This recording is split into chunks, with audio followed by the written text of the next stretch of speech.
जो technical intricacies हैं वो सब हटा करके सहज साधारण आनापान सती योग ध्यान की प्रक्रिया प्रदान करते हैं।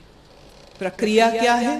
श्वास को आते जाते देखना, श्वास जो भीतर जाती है उसको देखना, श्वास जो बाहर जाती है उसको देखना। देह, मन, इंद्रिय, परसेप्शंस, इस संगात को साक्षी भाव से देखना। विपश्यना, विपश्यना माने देखना, असंग होकर के देखना।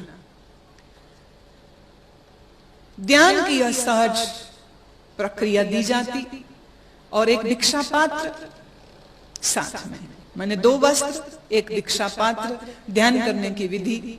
और भिक्षा का नियम क्या है कि आप, अब हिंदू सन्यासी जब किसी के घर में जब जाते तो नारायण हरि बुलाता, और जो कोई कोई और दूसरे मजहब के हैं तो बहुत ने सुना नहीं तो जोर से डंडा लेकर के आवाज में नारायण हरि, गुस्से भी हो जाते नारायण हरि, चिल्ला चिल्ली पे भी उतर आते। लेकिन बुद्ध ने कहा जब तुम भिक्षा करने जाओ तो तुम कुछ नहीं बोलोगे, तुम मौन भाव से ध्यान करते हुए उस घर के बाहर सिर्फ खड़े हो जाओगे, वो तुमको देख ले, वो तुमको दे दे। तो भोजन लेना, उनको उपदेश देना, धर्म की बात सुनाना, खाली भोजन लेके मत आ जाना, धर्म की बात सुनाना, दया, करुणा, मित्रता, इन लक्षणों की चर्चा करना जो सर्वसाधारण गृहस्थी भी धारण कर सकता हो, ऐसी बात समझाने के बाद धन्यवाद देना और फिर उस भोजन को ग्रहण करना। एक ही समय भोजन करना, 2 समय भी नहीं। बुद्ध बहुत दूर की सोचते हैं। सन्यासी हो जाए, दिन में 3 बार खाए तो 3 बार उसके भोजन का बोझ समाज के ऊपर आएगा।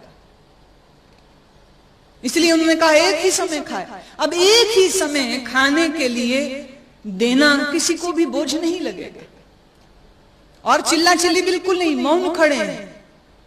एक घर से अगर भिक्षा नहीं मिले, अब दूसरे संप्रदाय में नियम है कि 5 घरों में जा सकते हो, पर बुद्ध ने कहा आप एक घर में गए, आपको भिक्षा नहीं मिली, उस दिन आप वापिस लौट आइए, उपवास में रहिए कि आज आपको भोजन ना खाने का ही शायद दिन है, इसलिए भोजन नहीं मिला।